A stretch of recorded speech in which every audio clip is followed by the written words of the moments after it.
I'd like to welcome you to the June 24th, 2020 virtual meeting of the Board of Selectmen tonight. I'm going to start off reading this preamble I have in the past few meetings we've had here. Good evening. As Chairman of the Wolfeboro Board of Selectmen, I'm declaring that an emergency exists and I am invoking the provisions of RSA 91-A:2-3B. Federal, state, and local officials have determined the gatherings of 10 or more people pose a substantial risk to our community in its continuing effort to combat the spread of COVID-19. In concurring with the determination, I also find that this meeting is imperative to the continued operation of town government and services, which are vital to public safety and confidence during this emergency. As such, this meeting will be conducted without a quorum of this body physically present in the same location. At this time, I also welcome members of the public accessing this meeting remotely. Even though this meeting is being conducted in a unique manner under unusual circumstances, the usual rules of conduct and decorum apply. Any person found to be disrupting this meeting will be asked to cease the disruption. Should the disruptive behavior continue thereafter, that person will be removed from this meeting. Please note that all votes that are taken during this meeting shall be done by roll call vote. We'll start the meeting by taking a roll call attendance. When each member states their name, please state whether there is anyone in the room with you during this meeting, which is required under the right to know law. Start off with Linda. Yes, I'm here and no one is in the room with me. Thank you. Paul O'Brien. Good evening, everyone. I'm here and no one's with me. Thank you, Paul. Dave Senecal. I'm here and I am alone. Thank you, Dave. And Dave Bowers. I'm here and wife Christine is here. Okay, thank you. And I'm Brad Harriman and I'm also in the room by myself here this evening. Mr. Pino, do we have a need for non-public session this evening? Good evening, Mr. Chairman. Thank you. Yes, we do under RSA 91A:3, Roman numeral 2, lowercase e, litigation. Thank you. Next agenda is consideration of minutes, which we have none in our packets here, so we'll skip by that one, go right into our public hearings. First public hearing is a temporary event permit. Joyce Endy Joyce's Craft Shows, Joyce Endy Productions to host 3 arts and crafts festivals at the Nick at 10 Trotting Track Road on the following dates: July 10th through the 12th, July 24th through the 26th, and August 14th through the 16th. Show times will be 10 a.m. to 5 p.m. on Fridays and Saturdays. I'm sorry, 10 a.m. to 5 p.m. on Friday and Saturday, and 10 a.m. to 4 p.m. on Sunday. Do we have somebody here to present this to us this evening? Yes, I'm here, Mr. Chairman. This is Joyce Endy. Hi, hello, Joyce. Would you like to fill us in a little bit? Just tell a little bit about the show here. It's a little advertising time for you. And yes, absolutely. These are the 3 fairs that were formerly held at Brewster Academy. And I'm delighted that I've been able to work something out with Holly Williams. And I think the premises will be very suitable for the 3 fairs. There is quite a bit of room to create the social distancing that we need at this time. I will be doing a lot of advertising for it as soon as I can. Hopefully, I can get your approval this evening, and I can, try and put these fairs together. And I want to thank you, Mr. Chairman, and the Selectmen for hearing this. This is the second time because you already, as you know, you already heard and approved the permit for Brewster, and now you're having to look at it again. And I thank you for doing that for us. all right, thank you. I will now open the public hearing. If there was anybody out there in the public who would like to comment or ask any questions, now would be the time.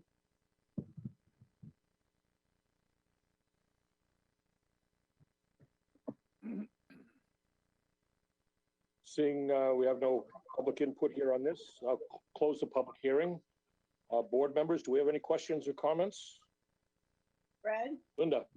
Yes, Linda? Yes, I'd like to point out that this craft show does not meet the temporary event permit section 156-4 that defines that it needs to be a not-for-profit entity. But due to the special circumstances created by the coronavirus, I will support this for the following reasons.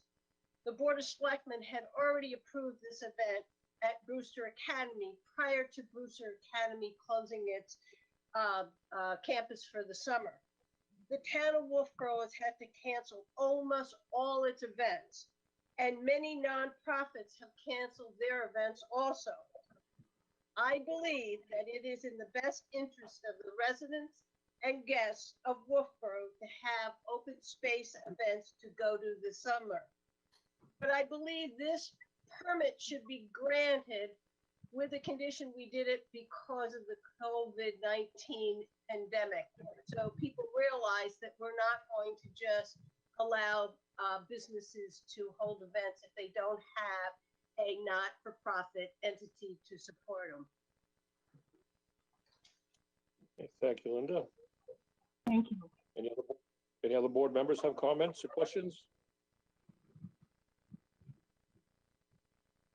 I'll make a motion to approve a temporary event permit for Joyce's Craft Shows, Joyce Andy Productions to host 3 arts and crafts festivals at the Nick, 10 Trotting Track Road on the following dates: July 10th through the 12th, July 24th to 26th, August 14th to 16th, 2020.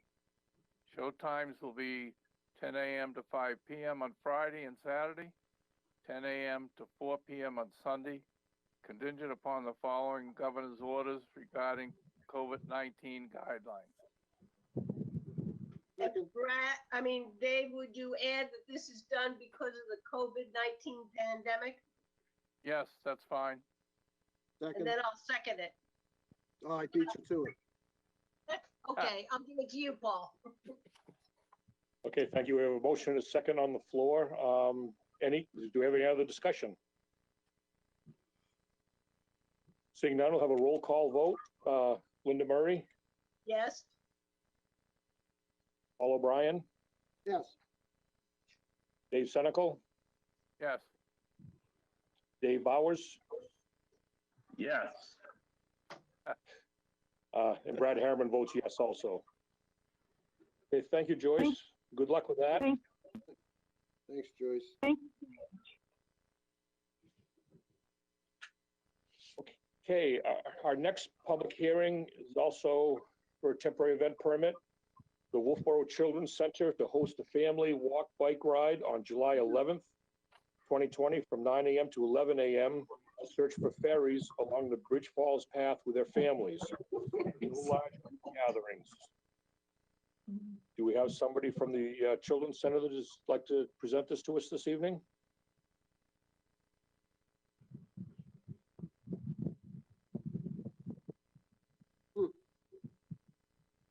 I'm not on the Children's Center board anymore, but they used to have a Fairyland Festival around the 4th of July down at Cape Park, and it's obvious from what has been submitted to us that they found a creative way to keep that event going, not having a large gathering, using the Bridge Falls path as a way to hunt for these different fairy houses.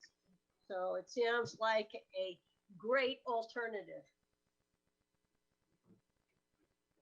Yeah, I agree. When I read through this, obviously they're replacing the Fairyland party that they are gathering they have at the park there, and I think this is a great way to continue to do something and also be able to comply with the governor's orders on COVID-19. So, that being said, I'll open up the public hearing, see if there's anybody in the public who has any questions that hopefully we can answer if we need to, and or any comments.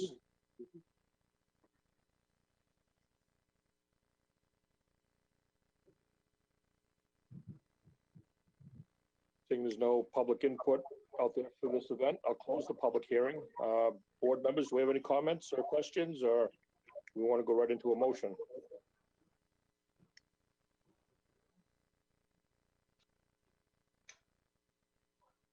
I'll I'll- move. I would enter, Oh, I'll Go let ahead, Dave. Linda. No, I was gonna give I it to you, Dave. I did the last one. Okay. Yeah, come on, Linda, step up to the All plate. right, I'm stepping up. I move to approve a temporary event permit for the Wolfeboro Children's Center to host a family walk bike ride on July 11th, 2020 from 9 a.m. to 11 a.m. to search for ferries along the Bridge Falls path with their families. No large group gathering contingent upon the governor's orders regarding COVID-19 guidelines.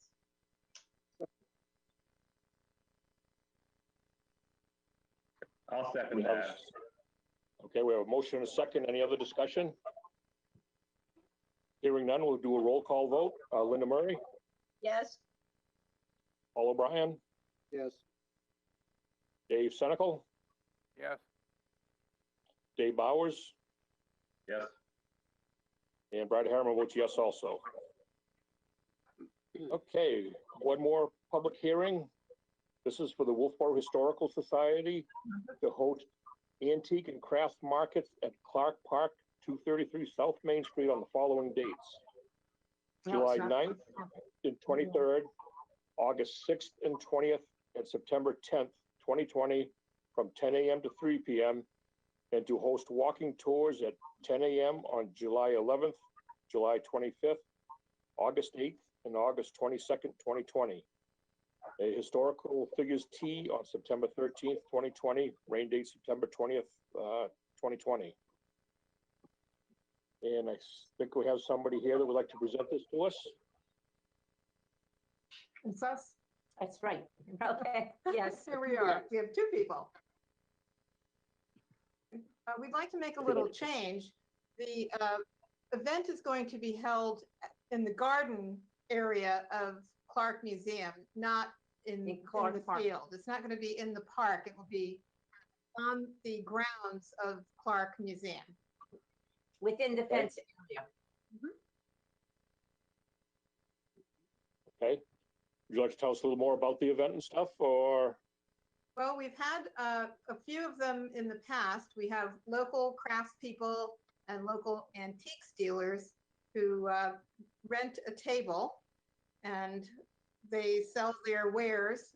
And we, this year, had to shut down our events that we had planned to have. So some of the same vendors, and most are in the local area, Tuftonboro, Wolfeboro, and the surrounding area. They really have no place to sell their items, and a lot of our stuff is handmade by local artisans, and some of it is, you know, junk teaks and that sort of thing. It's very small and it's very local, and the public really does seem to enjoy coming to it, and it's of course free to the public. Okay, thank you. And in, What I'll do, or do you have something else you want to add? yes, no, I was just going to comment in your paperwork, that we do have a diagram of how it would be set up. Yep, we saw that. COVID-19 Guidelines. protocols in place, yeah. Okay, what I'll do now, I'll open up the public hearing. If there's somebody out there in the public that would like to comment or speak on this, now would be the time.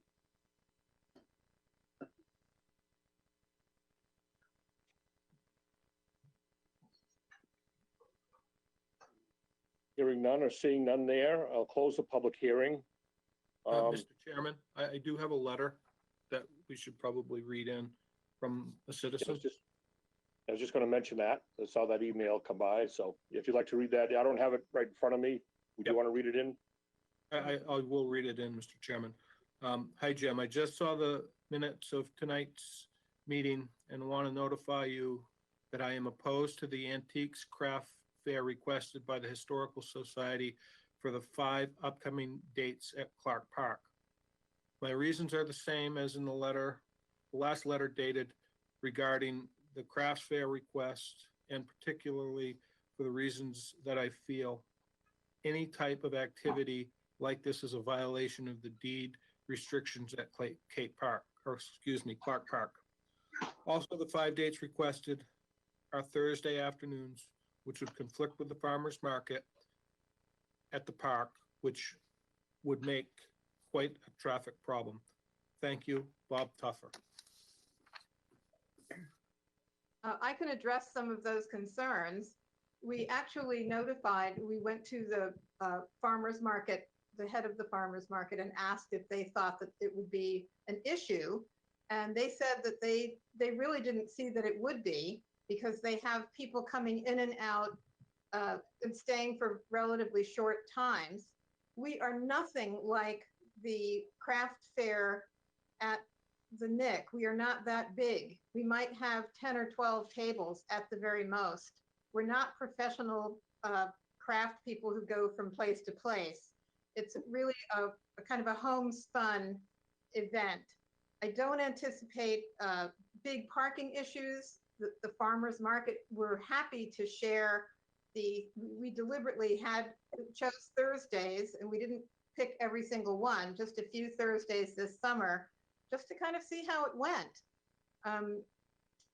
We don't think there'll be any further issues. It'll be all over with in one day. And I would doubt that the neighbors would even notice an increase in people coming. They're going to be there for the farmer's market, and they'll stop at our tables. That's what we're hoping. And it'll be the same people. We hope. Okay, thank you. Board members, do we have any questions or comments? Linda? Yeah, I have a comment. You know, when I look at it, the Historical Society fits the not-for-profit entity. The Historical Society leases that property from the town of Wolfeboro, so it is not part of the neighborhood. In fact, I think it's in a commercial overlay district, so I don't see that I have any problem with that. The Board of Selectmen has granted other temporary event permits to the Historical Society. My only concern started to come when there was going to be more traffic. And so I asked the town manager to get a hold of Dean and check to make sure that he didn't feel there was going to be any traffic problems, and he didn't. But then I come to the parking issue. And the parking issue does concern me. The farmer's market starts at 11:30, and they are, at that time, their vendors come into that parking lot to unload. And if there are too many people who are at this craft fair, we're going to have a issue in that parking lot. And in reality, the Historical Society has given permission for the farmer's market to use it. We're going to have issues with parking on Clark Road and East Clark Road because the farmer's market at 11:30 puts up signs saying no parking, and maybe they would be willing to give it to this craft fair to get those parking signs up ahead of time to make sure we have the parking the way we would like it. And we have tried to deal with the fact that cars park on the lawn there, and we did have a tree that was killed, and we're trying to make sure the parking is away from our tree roots. The town is now controlling parking on Clark Road because of our limit on the parking lot at Brewster Beach, and we are labeling that area, and I think it's up all of the lower part of Clark Road, no parking during the summer months, so people aren't going to go down there. The town requested the farmer's market to have a parking plan, which was that they put these no parking signs up, and second, that the vendors must park out of this area. And I believe some of them are parking up at the high school and others are parking at the library. And I would definitely need to have that part of the condition of granting this temporary event. I'm hoping that we can get it so we don't have a major parking issue, and whether we can find other places, even for those coming to your craft fair, if we get into traffic, to park. As I said before, I believe it is in the best interest of the residents and guests of Wolfeboro to have outdoor space to go to events this summer, and I think this adds to that. Well, Yes, thank you for your Linda. suggestions about parking. They're excellent. We will make sure that our vendors unload their stuff and park their cars. But I can ask at All Saints Church if we can use their parking lot. Pastor Bill is very open-minded, and the church is not open right now, so that's a completely empty lot. So we can put our vendors there, and we'll be happy to put up the no parking signs, since we'll be there earlier. That would be fine with us. Right. Any other comments or questions from the board? Paul? Crazy times. We have to all manage by exception, because these are exceptional times. Everybody's got to give a little. We can't, and I think Linda's comments and suggestions are just, dead on. I'm supportive of this. The farmers market, if you've all been down there, which I know you have, they're doing a really good job trying to keep people separated. That adds time to the parking. People have to park and then wait, a bit to either pick up their fish or do whatever they have to do. So it's going to get busy down there, and I think out of respect for the residents, we also need to make sure that we're not doing anything that gums up their lives. So I support what that the fact that you'll have people unload their stuff, get out of there. And you know what? If somebody comes to the farmer's market and wants to spend a little extra time to go over there, it's as long as we have all the parking areas contained, it's going to be a difficult thing for people. But you know what? I think what we do is we manage this. And so I'll be supportive as long as your vendors drop off, as you call it, their stuff, and then head out of Dodge so that Right, they're valuable antiques. well, you said stuff. I didn't say that. You said stuff. And get out of the way, and then let the consuming public go in, and let's all do the best we can to not let people park where they shouldn't be. And I think we'll all chip in and we'll make it a successful event. So Paul, are you gonna make a motion? Yeah, I'm gonna move. Don't we have two other events with this application? Isn't there a walking tour and then a possible tea? Aren't those also? Yes. So the walking Well, tour, let's probably get a well, I little more understood it. texture on the This whole walking thing tour was- and the tea. We understood this whole thing was under the one permit, the one application. Right. Yeah, Do we but what's the want walking tour? I think Linda wants to know more details. Oh, I see what you're I saying. thought What's the I walking thought tour it and gave them the a tea also? chance to explain to us what Right. they do with their walking tours and then what they are hoping will happen in September. I saw it as a three thing, and Right. you've talked nicely about the crafts and then I'd like to hear about the walking tour and then about the possible tea for anybody who's listening. Yes. And then Well, Dave I'll Seneca just- can make the motion. Okay, I'll address the walking tours. The walking tours are just like we had in the past. Meeting at the only 4 times during the summertime. Meeting only once at the railroad station at 10 o'clock. The walking tour guide is Dr. John Foley. And we will meet whatever requirements they are necessary. We need masks, we'll have masks. And as I said, it's only one walking tour, usually lasts about an hour on those dates. All right, the tea is an exception to what we have done in the past. We've had teas in the barn. We've had performances in the barn. What we did was have the historical figures dress up in costume in whatever figure they're representing. They give a 7-minute talk and then they rotate around tables. Well, since we can't be in the barn and rotate, We thought maybe we could have something like Shakespeare in the Round outside in the garden, so that we can have like a U-shape chairs, safe distancing apart, and have the enactors on stage come up on stage one at a time and give their performance.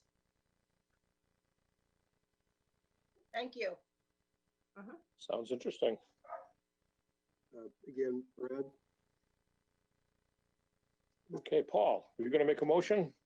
no, Dave Senecal's gonna do that. But you know, paid political advertisement, I think that, you know, we're seeing a lot of chatter, on the social media about people, you know, not wearing masks and those kinds of things. And what I just heard, this team tell us is, even in the September timeframe, we are going to be practicing a little bit of humanity for each other. And I think that's a model that we have to just continue to hope and pray, or hope that everybody who comes and wants to do something from a craft fair, from an event point of view, continue to do it. We need to show leadership here. We need to let people know that when you come to our town, we worry about your health, and we want you to worry about our health. And the way you do that is you wear a mask. That's my personal opinion. I know there's some people out there who say, you know, I reserve the right to do whatever I want to do. But I respect and appreciate the fact that, you know, our historical society is going to continue to practice the right things to at least make an effort to keep all of us healthy and safe. I think that's a smart thing, and I thank you for doing that. Mr. Senator, are you going to make a motion? Yes, as long as they close the hearing and everything. Yeah, Did we right. close it? Yeah, we already closed it. Okay. I'll move to approve a temporary event permit for the Wolfeboro Historical Society to host antique and crafts markets at Clark Park, 233 South Main Street, the following dates: July 9, 23, August 6th, 20th, September 10th, 2020, from 10 a.m. to 3 p.m. and to host walking tours at 10 a.m. on July 11, 25, August 8, and 22, 2020. A historical figures tea on September 13th, 2020, rain date September 20, 2020, and upon the following governor's orders regarding COVID-19 guidelines. Would you be willing to add in that they will take care of the parking, putting up the signs earlier on the dates of the farmer's market, and to park their people that come in to set up the event there to park off-site? Good, I will accept that. You should have made the motion, Brad. And then I'll second it. With those, I'll second. Okay. We have a motion and a second on the floor. Any other discussion? Seeing none, we'll have a roll call vote. Linda Murray, Yes. Paul O'Brien, Yes. Dave Senecal, Yes, Dave Bowers. Dave's still with us. I lost him on the video here. where'd he go? Dave's going to Plaid. Lost him again. Okay, well, and Brad Harriman votes yes, so There he is. There he is. He's coming back. coming back. There he There is. he is. There's Dave. Dave, would you Aye. like to vote for the approval of this event here for the Wolfeboro Historical Society? Is that for me? Yes. Yes. Yes. You know, I just got off the internet. The internet just closed and reopened, so the vote is yes. Okay, thank you. I'm gonna hear Okay. about this. Well, we thank you very Good luck much for with your the- consideration. Yep. Appreciate it. Good luck with the Thank event. Yep, you're welcome. Next on our agenda is public comment. Is there anybody out there in the public that would like to speak to us? 3 minutes per resident, not to exceed 15 altogether. I don't see the, have a, mute us, leave meeting? Leave the meeting. All right, seeing none, we'll move on to our agenda, new business.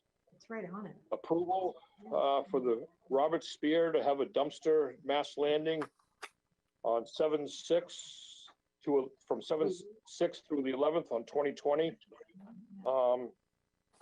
Is there gonna be somebody to speak to us about this, Mr. Pinio, or is this So- pretty much the information we had from last time? Mr. Chairman, we received a request from Mr. Spear to be able to place a dumpster at Mast Landing. He intends on re-roofing a property on the islands. His original request was a week previous. However, due to some logistical issues, the schedule's been changed. So he's requesting to have a roll-off dumpster at the Mast Landing parking lot from July through the 11th. Dave Ford, Corey Ryder, and Matt Sullivan have coordinated with Mr. Spear regarding the location of the dumpster. There was some issues. One, where we may be able to place the dumpster because of the actual asphalt product. And two, we wanted to place it close enough so that items weren't being taken across the parking lot, potentially dropping nails and creating problems with tires. So I believe there's in your packet, I believe there's a map showing where that is going to be located. And we're simply looking for your approval for that. Okay, yeah, that was the only main concern I had was the location of it, if there's gonna be any damage to the parking lot when the got dropped off and picked up from the steel wheels, you know, where it sits on the weight of it sitting on the parking lot. We didn't want to have a bunch of dents left there afterwards, so sounds like Dave Ford and the town department heads feel pretty good about what's going on there. Yep. Board members, any questions, comments?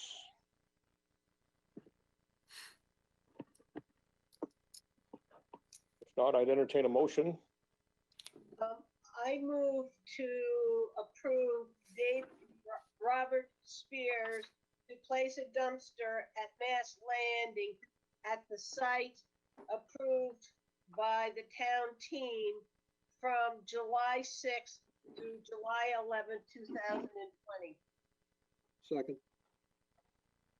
Motion is second on the floor. Any discussion? Seeing none, I'll have a roll call vote. Linda Murray, Yes. Paul O'Brien, Yes. Dave Senical, Yes. Dave Bowers, Yes. and Brad Harriman votes yes. Okay, next on our agenda is letter of support for bid opportunity for broadband coverage. Mr. Finney, we're gonna do this, or Paul, were you gonna? This goes Talk to us right about- into Paul O'Brien's wheelhouse. I kind of thought so. You notice everybody, public, you notice everybody's laughing out there. I think that's very nice of them Yeah. to do that. So, a week ago, it's coming Thursday, the state of New Hampshire, June 18th specifically, the state of New Hampshire released a bid, an RFP. It's called Connecting New Hampshire Emergency Broadband Expansion Program. Program is a sub-grant coming out of the federal government in Washington, D.C., the CARES grant that we've all come to know that acronym. The bid is a $50 million RFP. It has a lot of restrictions. I shouldn't say restrictions. It has a lot of requirements in it. I'm not going to bore you with the details other than I've been in this industry, as you all know, 40 years. And this one is tough. But Wolfeboro is going to bid it. We're going for it. And there's, for the folks out there who are watching us on TV, there's two parts of this bid. There's a part of the bid that covers the area out in Browns Ridge Road, Village Corner Road, in that neighborhood that has for a long, long time gone unserved from an internet point of view. That area, is not covered by our cable company. It is not covered, it has telephone service, but the telephone service out there is less than the minimum threshold for internet access. That area out there also has pretty less than reliable cellular service, just like Linda Murray's cellular service, less than reliable. Yes. So we have no relationship with the New Hampshire Electric Co-op as a town, because we have a municipal electric department. And we have no relationship with Spectrum Communications, which is a cable provider. But in the next 4 days, we hope to get one. And I won't bore you with the details, but there has been a lot of helping, and I mean that in a very positive way, by Senator Bradley, Senator John McDonald, Barry Muccio, just a whole ton of people. Because in order to bid this thing, we have to have real hard numbers, real hard costs, no fluff, no baloney in order to bid it. There's a second part of this bid, which is the North Wolfeboro segment, Chick Bickford, Cowper, Stoddard, Stoneham area. They have telephone service, but it doesn't meet any minimum thresholds. They have pretty spotty wireless service, and they have no cable service. And then there's an area called Warren Sands Road. Same issue, telephone service, but doesn't meet threshold. Cable service doesn't exist, and wireless service is pretty spotty. Two different sections. We're going to bid both of them. And Matt Sullivan, Barry, with Jim's leadership, has been incredible. And I say that for no other reason other than it's completely true. These are incredible people. We're ready to, we'll put the pencils down probably Friday. We have to bid it on Tuesday or Wednesday of next week. We got a lot of work to do. As I said, the bid has a lot of constraints, strictures. I don't know where it turns out, but I'm asking this Board of Selectmen to review the letter of support and to sign it. I've also asked Senator Bradley, Representative Damaris, and Representative McDonald to do the same, and they will sign a letter of support as well. And I believe we will also be getting letters that will be coming to us from some of the citizens out in the Village Corner, Browns Ridge Road area. So that's what we're trying to do. I'm not even going to handicap the odds of the bid because there's a lot of moving parts in this thing. I will tell you that I saw it in the Granite State News that Carroll County Broadband Committee, as you probably read in the paper, did an unsolicited bid for this grant in the state. I'm not here to say whether they're going to get it or not, but the bid requirements for the state do not include planning. The projects have got to be shovel ready. You literally got to get this stuff done, put it up on the poles, turn up the service, and it all has to be done and paid for by December 20th of this year. If you don't have that in the wagon, you can't compete for any of the money. We think we have the ability to do that. We're hopeful that our buddies in the Carroll County Broadband team can do, and Jim has graciously offered whatever support we can in terms of stuff that we've already done, ordinance work we've already done. So I ask that you please consider signing the letter, because we're going to attach it to the bid package, and we're going to send it out when we bid this thing electronically next, I don't know, Tuesday or Wednesday. We'll know by mid-July whether we won, and very honestly, if we win, it will be almost like, well, this is what happens when the dog does catch the bus. We're going to get awfully busy with the cable company and with other people trying to get this thing to work. But we'll do it. So that's all I have to report to you, Brad. All right, well, thank you, Paul. Thank you for your work on this, and Jim and everybody with the town, Barry, and everybody here. I think this is great. I think a lot of people living in those areas that they're really going to appreciate this if it all comes to fruition. So, questions, comments from the board? Well, just before you do that, if I could, let me great move forward. tell you let me quantify what we're looking at here. So in the Browns Ridge Road, Warren, Village Corner area, Young, we're talking about 35 homes. In order to get service out there, we're guesstimating that it's gonna cost about $375,000. We're gonna bid it if we can. We still gotta get New Hampshire Electric Co-op to work with us, and our dear friend Barry is pulling levers, and so is Jeb Bradley. For the Cowper, Stoddard, Stoneham, Chick Bickford area, we got 23 homes.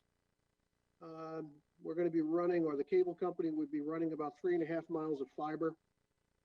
We think that that's gonna cost somewhere around $170,000.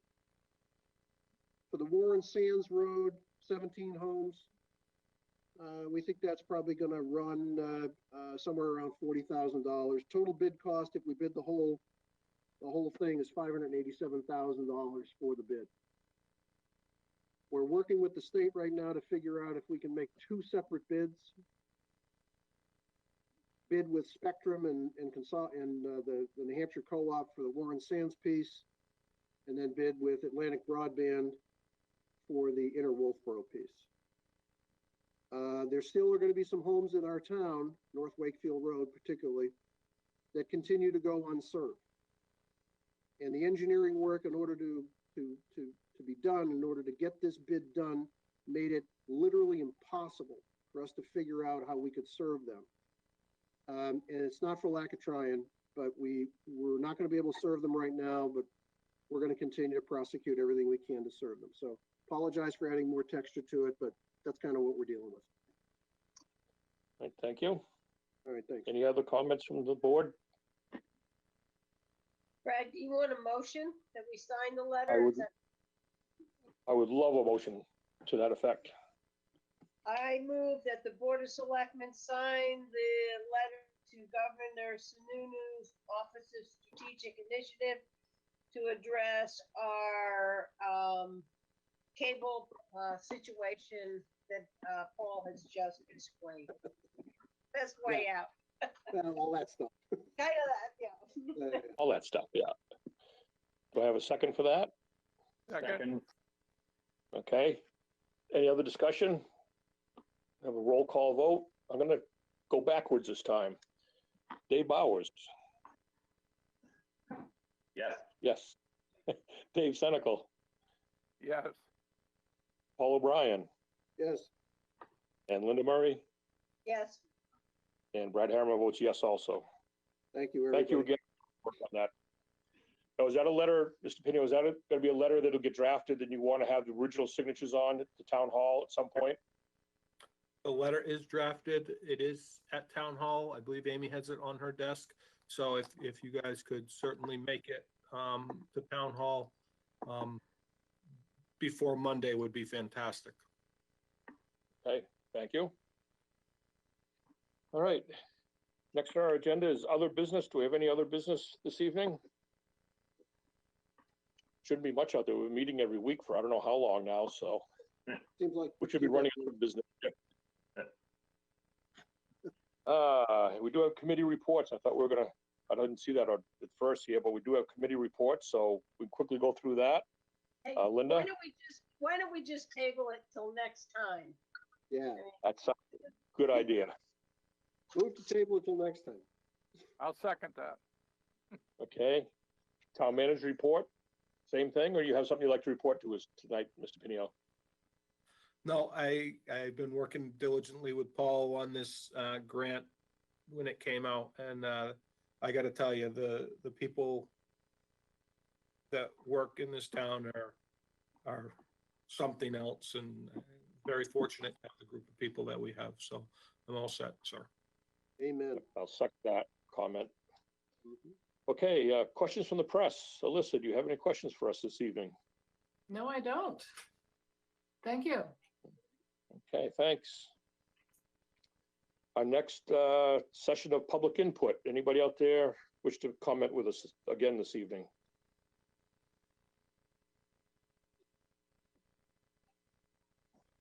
Seeing none, I'd entertain a motion to go into non-public.